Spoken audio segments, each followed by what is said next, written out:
Mbote bandeko na ngai ya Kinshasa, mbote bandeko na ngai ya Congo mobimba, mbote bandeko na ngai ya poto mikili mobimba esika bozwami ban États-Unis, Londres, Paris, Afrique du Sud.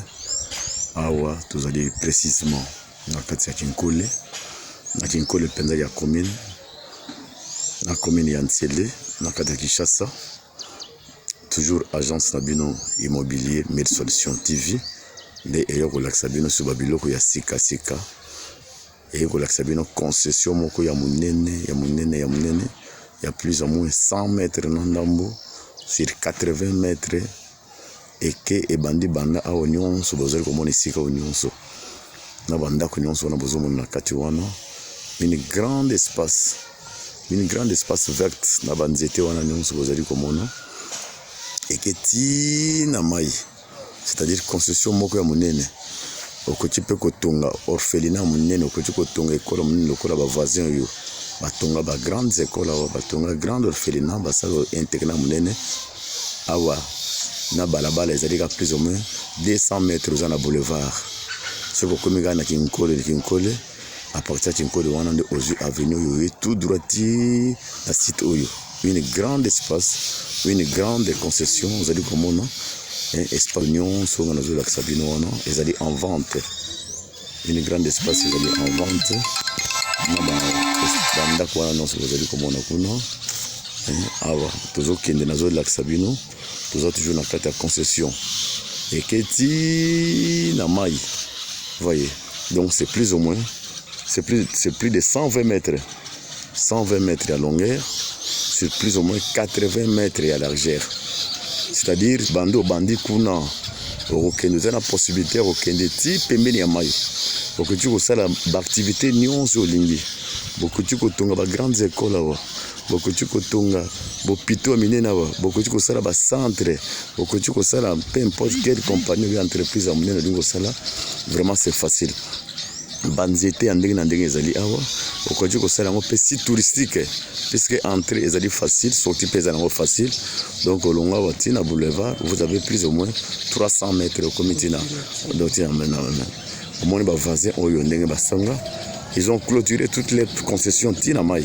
Donc c'est la même chose na esika oyo pe tango bino bokozwa yango tala banda to banda tukuna une grande espace union so verte oyo na banzete ya ndenge na ndenge banzete basafu ezali bavoka bamanga une grande espace oyo nyonso azali kofilme tina mai omoni ti limite bato bazali wana bazo komona. Donc ici je suis non loin ya mai.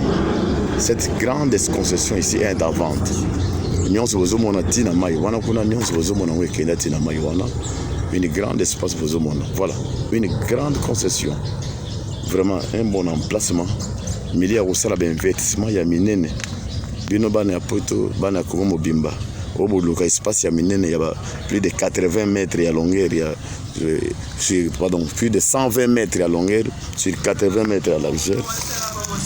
Tala bisika yango entrée ezala yango facile, sortie ezala yango facile.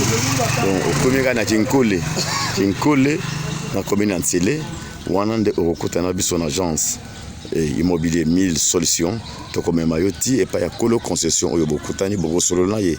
Vraiment il y a une grande espace, profiter ozana mbongo na yo yaka kosala investissement awa esi kozomona nazo lakisa wana nyonso ezali mai wango wana na sekuna ya une rivière oyo ezali na se okokosala pe possibilité ya kobongisa kuna ya kosala site touristique ya kotonga bandako peu importe quelle activité que vous voulez faire. Vraiment awa vous êtes les bienvenus na grande concession oyo awa prix nango eza prix moko abordable tala ko banda to butati kuna na bino tina mai. Cette concession nyonso oyo prix nango bati na $150,000 à discuter wana ezali les solo boko solo là tous les documents sont en ordre. Une grande espace avenue accès à facile, sortie comme entrée ezali facile, courant stable, mai stable. Voilà infrastructure oyo ban voisin ndenge pe batonga basala une grande concession oyo bozomona batonga banda kwa minene awa basala ngo batonga ba école basala ba internat. Il y a les enfants qui sont là-bas qui étudient yo pe soko ngambo nyonso tu peux faire de grandes choses dans cette belle concession. Ma yango na se bozomona banzete nyonso za na kati awa ozana vrai millier milieu ya monene okenda saka na kinkole kinkole ememaka bato ebele bayaka baambiance awa bato ebele bayaka na mpona basite touristique. Voilà les bons milieux oza na mbongo na yo esika ozwami beta libako yako kozwa esika yo soki mpe olingi kosomba ndambo il n'y a pas un problème, vous arrivez tolakisi okolo nango bokutani yo nde koloba mesure nyonso oza nango bosenga. Si vous avez peut-être besoin d'acheter toute la concession, nous allons vous emmener jusqu'au propriétaire et là vous allez acheter. Si vous avez aussi besoin peut-être de prendre les morcellement qu'on peut faire, toutes les mesures que vous avez besoin, donc la possibilité est là. Donc nous sommes précisément au niveau de Tinkole. Tinkole, dès que vous arrivez là-bas, jusqu'à la concession, c'est plus ou moins 300 mètres. Hein, donc c'est tellement facile, un bon milieu accessible. Voilà, nous les mettons en vente à votre disposition. Vous allez vous rencontrer avec les propriétaires de la concession. Tous les documents sont en ordre. Vous allez offrir à ce que du qui banda kaka lobby.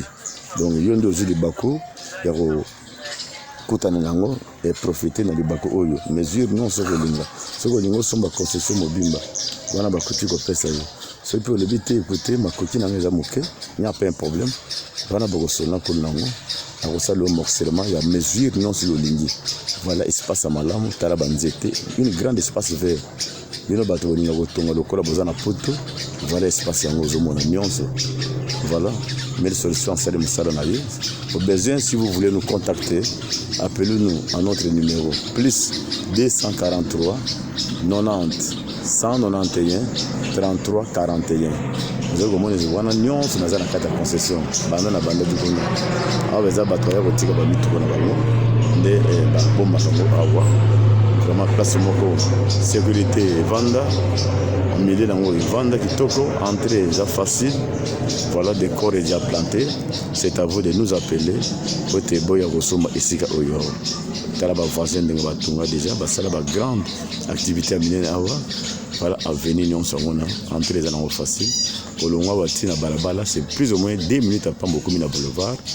Voilà la concession que moi je vous ai amenée pour te bino bosomba une grande espace oyo. Merci beaucoup. Nous sommes là à votre service. À la prochaine.